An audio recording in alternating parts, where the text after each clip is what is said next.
네, 안녕하세요. 만블리 작가 이소영입니다. 오늘은 여러분들과 함께 아이 내면의 힘을 키우는 발도르프 자연 육아에 대해서 이야기를 나누도록 하겠습니다. 저에 대해서 조금 더 이제 소개를 해드리려고 하는데요. 저는 공교육 초등 특수교사로 한 7년 정도 일을 했었습니다. 자연이 너무 좋고 초록이 좋아서 시골로 귀농을 했었어요. 충청남도 홍성이라고 하는 굉장히 유기농업으로 유명한 지역으로 귀농을 해서 농사도 짓고 또 아이들을 만나는 생태농업 강사로도 일을 해왔었습니다. 그리고 대학 시절 만났던 발도르프 교육이라고 하는 교육이 너무 또 관심이 있어서 발도르프 학교, 대안학교죠. 네, 그 발도르프 학교에서 또 담임교사로도 일을 했던 경력이 있습니다. 네, 굉장히 많은 좀 경험치를 이제 가지고 있는 사람인데요. 워낙 자연을 좋아하고 또 시골을 좋아하고 또 아이들과 만나는 거 좋아하고 이런 경험치들이 이렇게 누적이 되고 또 축적이 되다 보니까 아이들을 낳고 키웠을 때 발도르프와 자연을 합쳐서 발도르프 자연육아로 아이들을 좀 키우게 되었습니다. 한 3년 정도 발도르프 학교 담임교사로 있었어요. 그래서 아이들과 발도르프 교육 철학을 충실히 펼쳐왔던 시절을 또 가지면서 저의 또 경험치가 좀 더 누적이 되었습니다. 이후에 정말 이제 위대한 사건이 제 인생에 이제 생기게 되었어요. 결혼을 하고 저에게 두 아이가 찾아오는 것이었어요. 그래서 두 아이를 만나게 되었지요.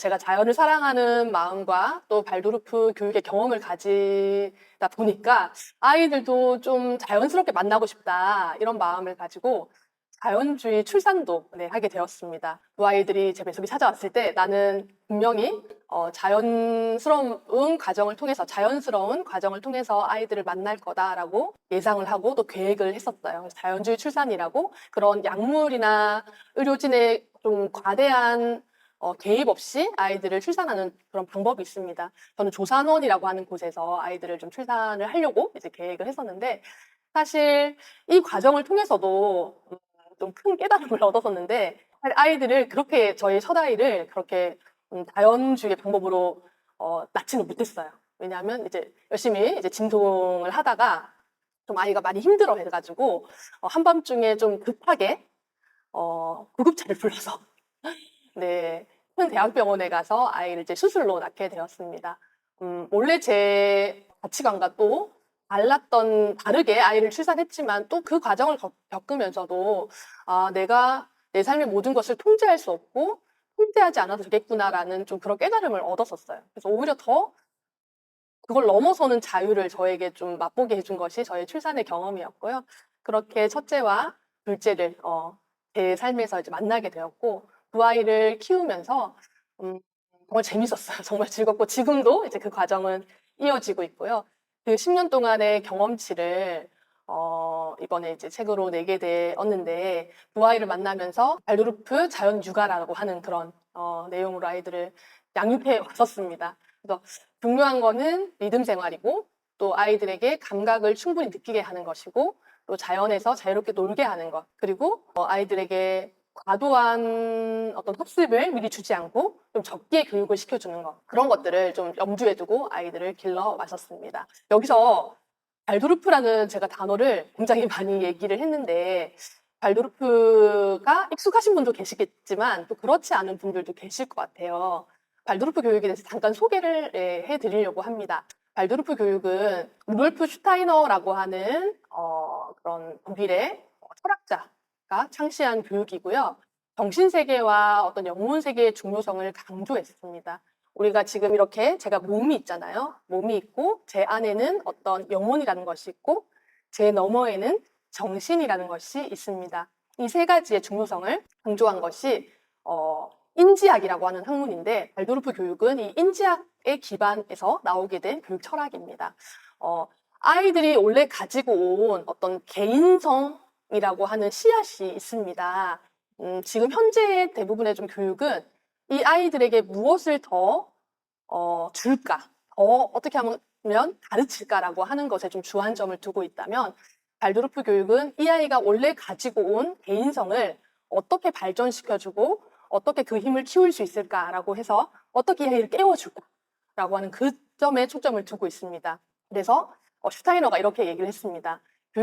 교육하는 자가 되려는 자는 아이를 되어져가는 존재로 보고 그 인간 본성의 수수께끼를 풀어야 한다. 예, 풀고자 하여야 한다라고 이야기를 했습니다. 그래서 아이의 영적인 본성을 먼저 인식하고 그걸 인정하면서 자유로움을 추구하는 교육이 발도르프 교육이라고 볼 수 있습니다.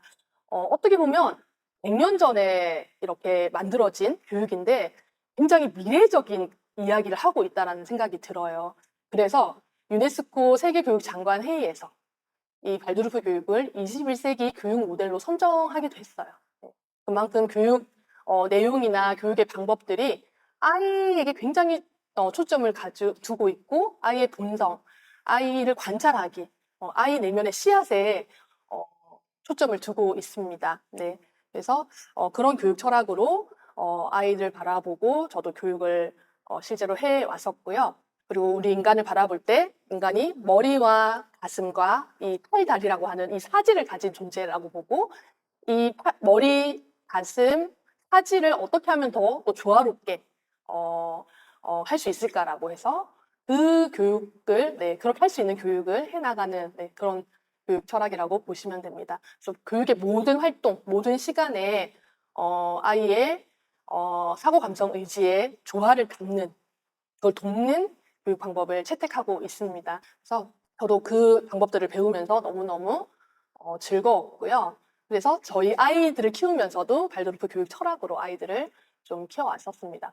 저만 좋아할까? 아니면 극소수만 이 교육을 좋아할까라고 했을 때 미국의 실리콘밸리라고 아시죠? 네, 실리콘밸리에 임원진들의 아이들을 실리콘밸리 발도르프 학교에 많이 보내고 있습니다. 네, 그래서 그들의 자녀들은 오히려 핸드폰이나 PC나 어떤 미디어 기기를 사용하지 않는 발도르프 학교에 보내서 굉장히 예술적이고 또 어떤 하루의 리듬을 중시 여기고 아이 안에 있는 상상력이나 창의력을 이끌어내는 그런 학교에 보내고 있다라는 사실을 다시 한번 생각해 볼 때 우리도 좀 더 관심을 가져도 좋지 않을까라는 생각을 해봅니다. 발도르프 학교에서는 사실 미디어를 전혀 사용하지 않거든요. 사실 저도 집에 텔레비전이 없지만 발도르프 학교에서도 전혀 컴퓨터나 어떤 미디어 기기를 사용하지 않고 아이들을 가르치고 있습니다. 그래서 좀 더 유의미하게 좀 바라보면 좋겠다라는 생각이 들고요. 우리나라에도 15개의 발도르프 학교가 있고 한 1000여 명의 아이들이 발도르프 학교를 지금 다니고 있는 중이기도 합니다. 그래서 발도르프 교육이라고 하는 것이 이런 교육이고 또 저는 자연에서 아이들을 키우는 것을 좋아하는 엄마입니다. 그래서 이것을 좀 버무려서 어떻게 하면 내 아이도 발도르프 자연육아로 집에서 키울 수 있을까라고 하는 부분들에 대한 팁을 좀 드리려고 합니다. 제가 3가지 팁을 좀 준비를 했습니다. 발도르프 철학에서 리듬이라고 하는 것을 굉장히 중요하게 여깁니다. 그래서 아이에게는 잠과 호흡이 의사다라고 할 정도로 리듬의 중요성을 강조해요. 왜냐하면 우리 인간도 자연에서 온 존재이기 때문에 자연의 어떤 흐름과 리듬이 있잖아요. 네. 그 흐름과 리듬 속에서 우리 인간도 하루의 일상을 살아가고 일주일을 살아가고 1년을 살아가기 때문에 리듬을 중시 여깁니다. 아이에게 하루의 리듬이 어떠한지 또 일주일의 리듬이 어떠한지 또 1년의 리듬이 어떠한지 그것을 살피면서 아이가 좀 더 리듬적으로 생활할 수 있도록 리듬 생활을 하는 것을 이제 우리가 도울 수 있습니다. 사실 제가 교사였을 때 부모님과 상담을 하게 되면 아이를 집에서 어떻게 도와줘야 할까요? 라고 묻거든요. 그럼 저는 사실 다른 것들을 다 내려놓더라도 이거 한 가지만 해달라고 좀 부탁을 했습니다. 어머니, 내 리듬 생활을 잘 하게 도와주세요. 라고 했어요. 그래서 과연 그럼 그게 어떤 것일까라고 했을 때는 아이가 잘 자는지 또 아침에 잘 일어나는지 그리고 정해진 시간에 이제 잘 먹고 또 정해진 시간에 화장실에도 가고 이런 것들이 들쑥날쑥이 아니라 리드미컬하게 잘 이루어지는 것이 중요한데 이러한 리듬 생활을 잘 하면 아이가 이 땅을 살아갈 힘이 좀 더 단단하게 생기게 됩니다. 실제로 리듬 생활을 잘 하는 아이와 또 생활이 굉장히 들쑥날쑥한 그런 아이들을 보면 극명하게 좀 차이를 알 수 있어요. 눈빛을 봐도 그렇고 좀 더 단단하고 건강하게 아이들이 자라게 되거든요. 또 리듬 생활이 잘 형성되지 않으면 아이에게 눈빛이 좀 힘들다던가 또는 다크서클 이런 것들이 내려온다던가 실제 그렇게 되잖아요. 너무 늦게 자거나 너무 뭐 새벽에 일어나거나 이런 식으로 하게 되면 아이의 몸에서 이제 반응을 하게 되거든요. 그러면은 이 아이가 세상에 발을 딛고 세상을 배워나가는 힘이 중요한데 그 힘이 좀 어렵게 돼요. 그렇게 리듬 생활이 들쑥날쑥하면. 그래서 리듬 생활을 잘 하게 되면은 사실 나머지의 모든 학습이나 또 모든 놀이나 모든 인간관계까지도 네, 영향을 이제 받기 때문에 그런 생활을 잘하는 것이 너무나 중요합니다. 우리나라 같은 경우에는 1년의 리듬 생활이라고 했을 때 1년 동안 리듬 생활이라고 했을 때 어떤 게 있을까요? 우리나라에서는 사실 24절기라고 하는 것이 있습니다. 보름마다 돌아오는 이제 리듬이죠. 1년의 리듬인데, 하루의 리듬 생활도 우리가 잘 할 수 있도록 도와주는 것이 중요하고, 또 일주일도. 평일에는 충분히 무언가 배우고, 모방하고, 놀았다면, 주말에는 좀 쉬게 해주는 것 중요하고, 1년 동안에는 또 그런 절기라고 하는 그 리듬 생활을 잘 활용해서, 계절의 변화라든지, 또 먹거리의 변화라든지, 그런 것들을 아이들과 계절 축제로서 가져가시면 참 좋겠다는 생각이 듭니다. 그리고 제가 이제 드릴 수 있는 두 번째 팁은요, 바로 감각입니다. 우리의 몸이 세상과 만날 수 있는 통로가 바로 감각입니다. 발도르프 교육에서는 12가지의 감각을 이야기해요. 우리가 보통 5감각이라고 얘기하는데 발도르프에서는 12감각을 이야기하거든요. 그래서 그 정도로 감각이라고 하는 것이 우리 인간의 삶과 정말 밀접하게 연결되어 있고 어린 시절에 형성된 감각이 어른이 되었을 때 어떻게 어른의 삶과 연결되는지도 다 이렇게 연결성이 되어 있습니다.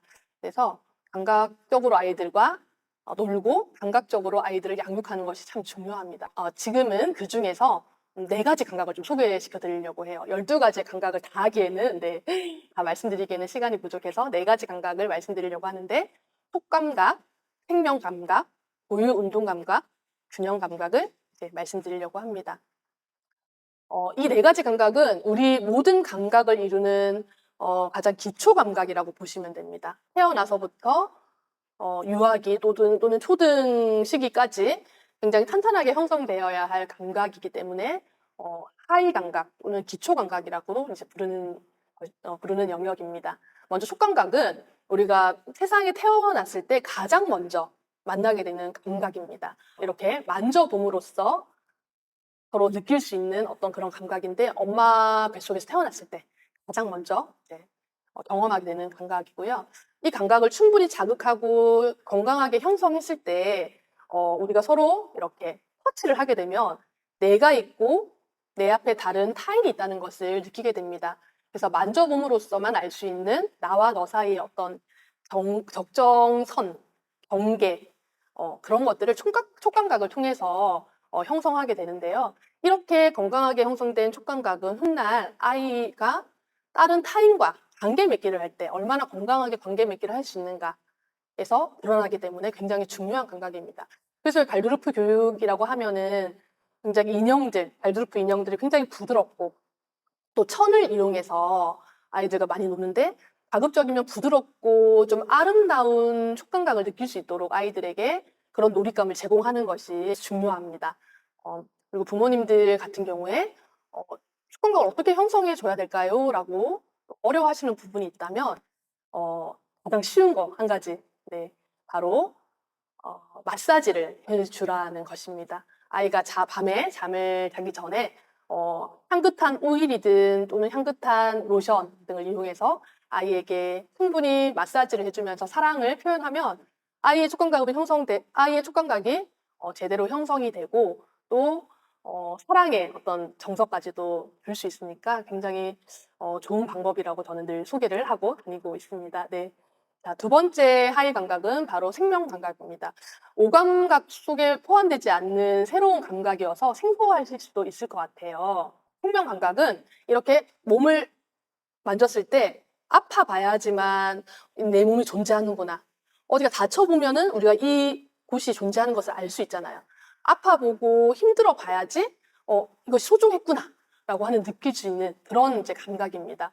그래서 아이들이 충분히 사지를 움직이면서 뛰어놀고, 나무 위에도 올라가 보고, 흙도 만져보고, 삶의 다양한 터에서 정말 일상적으로 몸을 움직이면서 경험을 해봤을 때 아이들은 생명 감각을 느끼게 됩니다. 그래서 요즘은 안 돼라고 하면서 조금만 위험해도 안 돼. 그렇게 얘기할 때가 많고요. 또는 뭐 흙을 만진다고 하거나 모래를 만졌을 때 뭐 지지? 네. 너무 더러워. 이렇게 또 하기도 하는 세상이기도 해요. 그렇지만 아이가 충분히 세상의 여러 물질들을 만져보고 또 가보고 뛰어내려도 보고 이렇게 해서 내 몸이 여기 있구나. 또는 살짝 다쳐보기도 하면서 성숙하고 또 그런 상처가 남는 경험들을 했을 때 생명 감각이 형성이 됩니다. 그래서 건강이라고 하는 주제와 연결이 되는데 아이가 아픈 다음에 성숙한다라고 생각을 하시면서 아파도 보고 또 놀이에서 다쳐도 봐도 괜찮다라고 하는 마음의 내공을 좀 키워보시면 아이의 생명 감각에 큰 도움이 될 것입니다. 4일 감각 중에 세 번째 감각은 바로 균형 감각입니다. 이 또한 사실 놀이를 통해서 얻을 수 있거든요. 그래서 제가 얘기했던 발도르프 자연 육아는 많이 놀면 좋다라고 하는 거가 이제 일맥상통합니다. 놀이를 많이 해라라고 하는 부분이지요. 균형 감각은 아이가 또 몸을 많이 움직이면서 내가 일어서서 균형을 잡아서 이 땅에 서고 그 땅 위에서 몸을 움직이고 하면서 이제 가질 수 있는 감각입니다. 요즘 아이들 같은 경우에는 움직임이 많이 제한되어 있습니다. 저는 직업의 특성상 이제 장애를 가진 아이들을 많이 만났었는데요.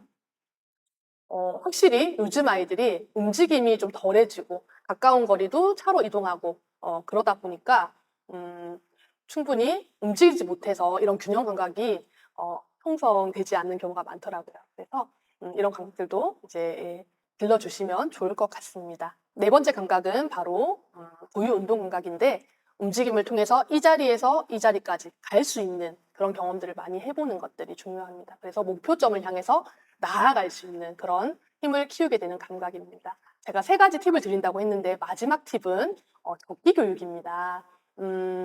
요즘 조기 교육이 많이 우리나라에서는 아직도 많이 형성되고 있는데 많이 실시되고 있는데 발그룹프에서는 절대 조기 교육을 하지 않습니다. 사실 한글과 수학 같은 경우도 8살 학년기가 되었을 때 시작을 하고 그전에는 절대 가르치지 말라고 이야기를 하거든요. 그래서 저도 저희 아이들을 8살이 되었어야 한글을 가르쳐서 까막 눈으로 학교에 보냈는데 또 학교에 갔더니 이렇게 한글을 제 나이에 습득을 하는 경험을 했었습니다. 그래서 아이들이 어떻게 자라는지 알게 되면 이 아이가 가진 씨앗을 먼저 열어보지 않고 기다려주면서 이제 적기 교육을 할 수 있습니다.